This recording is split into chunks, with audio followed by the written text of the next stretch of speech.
What is up and welcome back. My name is Brett Martineau and this is Think Like Me or Don't. In this episode, we're going to talk about task management. Woo-wee! Everybody's favorite topic. Seriously though, you're probably not super thrilled about tasks and you're probably wondering why I am so excited. As more and more people are leaving jobs and they're becoming freelancers or they're starting their own businesses, this is going to become a much more important issue. When you work at a job, you have what's called a manager. A lot of times your manager will have somebody whose sole responsibility it is to make sure that what you're doing now is the best thing for you to be doing now. Sometimes it's the manager themselves, sometimes it's the boss, sometimes whoever it is. But if you are not owning the business yourself, somebody else is in charge of telling you what you should be doing now. The problem is when you get out on your own, you start freelancing, or you start your own business, or even if you start working remotely for a company, being able to keep track of what's most important right now and what you should be doing right now can cause problems. And really sometimes you just don't understand what it is that you need to actually be doing. So what I want to do is break down for you how I've solved this problem. For me, I've been freelancing for 10 years or whatever, and how I go about the process of understanding what I should be doing when and how I prioritize my day, my week, and everything that I'm doing. Now this whole thing is predicated on a couple of basic principles, and it's very important that you understand these. So I'm gonna lay them out for you. Here's the first one, you ready? A task will take exactly the number of seconds that task takes to complete. Let me say that again. Completing a task takes the exact number of seconds that it takes to complete that task. What that means is you can't will your way into completing something earlier, sooner, faster, whatever. It's going to take as long as it's going to take to get done. All right, so that's the first thing to understand. The second thing is you can only do one thing at a time. All this stuff that's going around about being able to multitask and do multiple things at once, you can't. The more you try to multitask, the less you are able to perform on any of those tasks, right? It's like the spinning plates thing. If you got one plate, you can spin it really well and it'll never fall. But as soon as you got 10 plates spinning in the air, the likelihood that all of them are going to fall goes way up. The third is that importance of project is sometimes not quite as obvious as it seems. Sometimes you might think that a project is important, but really it's just your boss yelled the loudest about that one. Or you may think that a particular task is important, but it's really just that you have a meeting with that client in about 10 minutes and you want to be able to show them something, so that task suddenly becomes very, very important.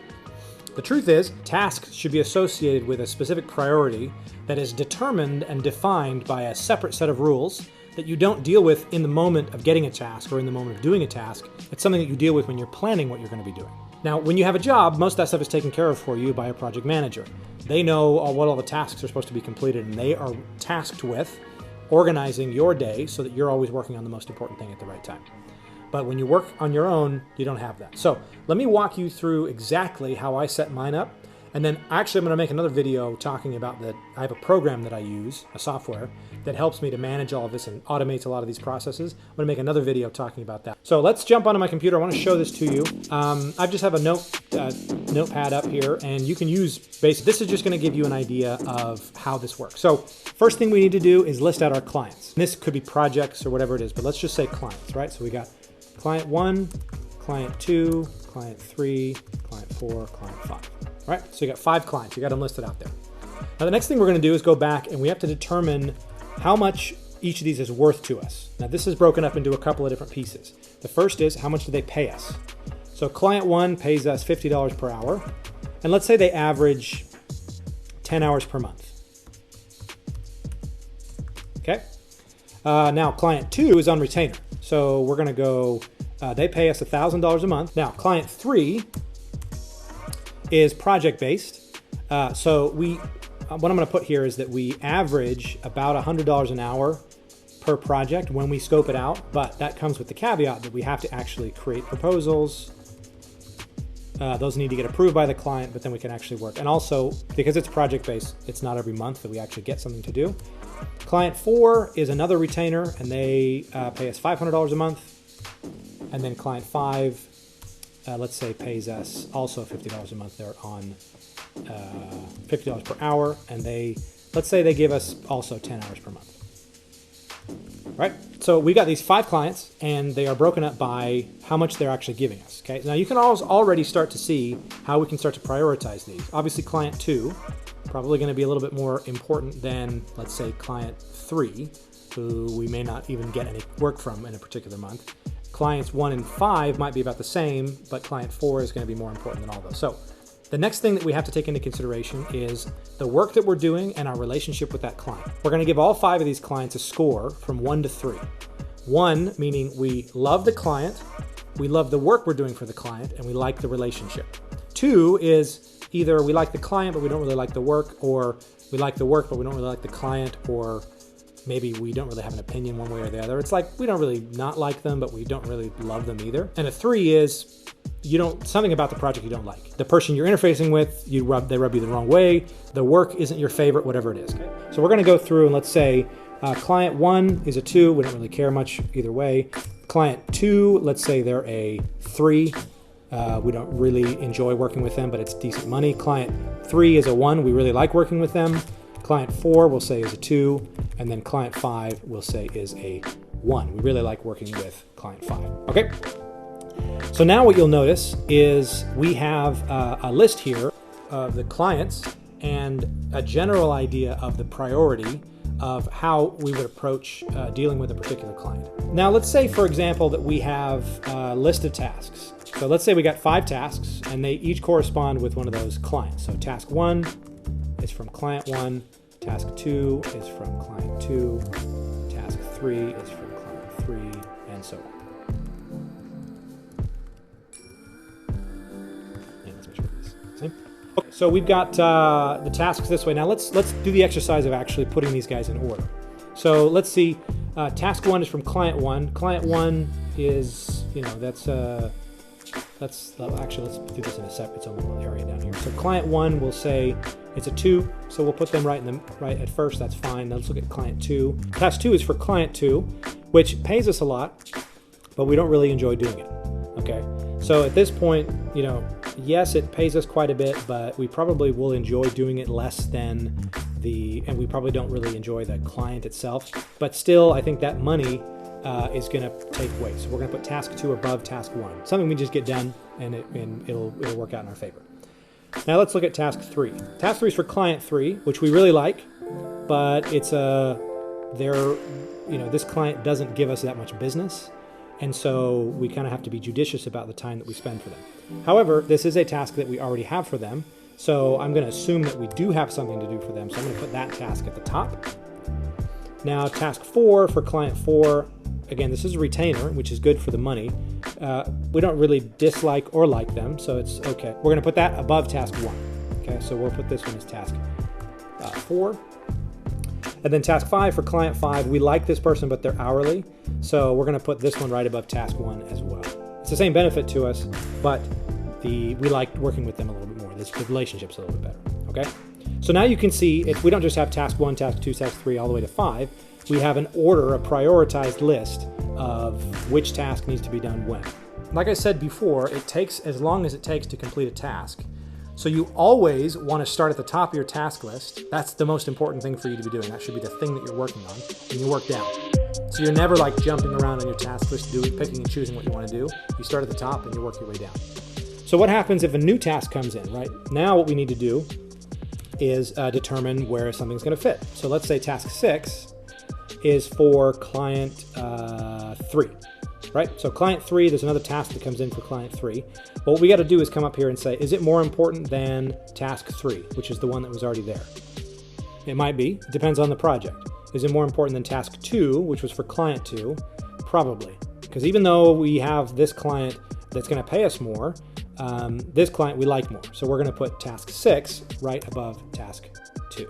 Now, it might be that whatever the task is for client 2, this one here, is more important, and there's a higher likelihood that we'll get fired by client 2 if we don't do it. That creates a much higher risk. But you can see as we come back, we have to insert the tasks where they go. So now I want to talk to you about one more step of this, which is incredibly important, which is planning. So we have the tasks, we have a list, we've sort of put them in order, but how do we make sure that we stay on task? How do we make sure that we don't always keep adding more tasks after task 6? What if task 7 goes here, and then task 8 ends up here, right? We're never going to get to task 1, right? So what we have to make sure that we do is give ourselves windows where we're not going to accept new tasks into the list of priorities of what we're working on. All we're going to do is focus on what we've already decided to do and then move forward. So this is, in the development world, what's called a sprint.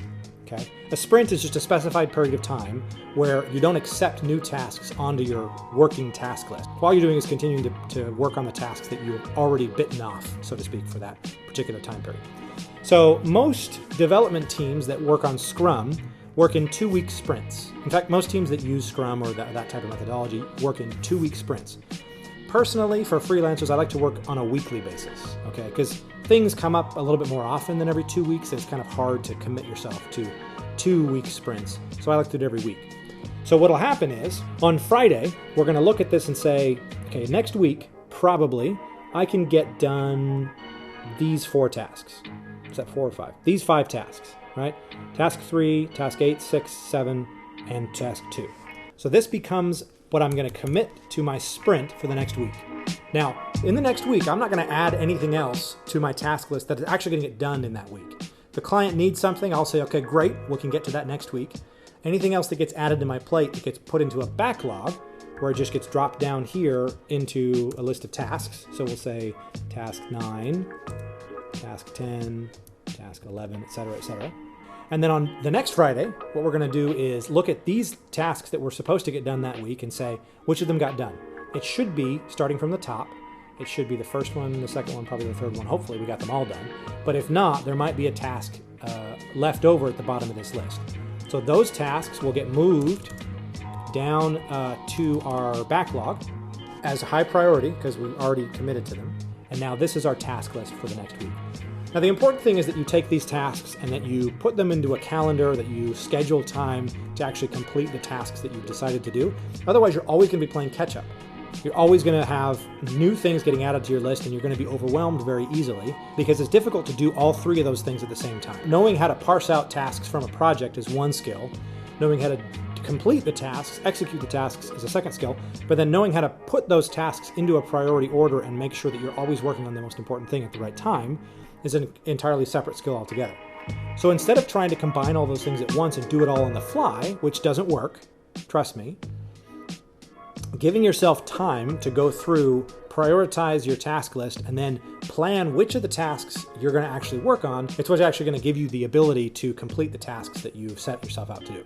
Now, a couple of benefits to this. First, your clients are going to have a much better understanding of what you can accomplish and when, because you know whether something can get done in a particular week or not. And if you do this for about a month, you're going to get really good at estimating how long it's going to take before you can actually even get to a task, and then how long it's going to take to complete it, because you will have kept track of which tasks you thought you could complete in a week and then which ones you actually did complete.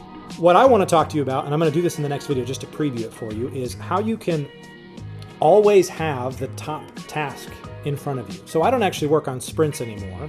What I do is my list is always prioritized because I have found a system that allows me to bake this logic into the creation of the task itself.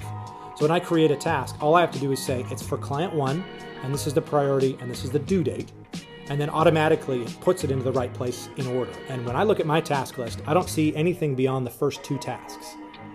So as I complete the top task, then they all move up, and then I work on the next one, then they all move up. So I'm not ever worried about which task is getting completed when or whether I'm on track, because I am always working on whatever is the most important at that particular moment.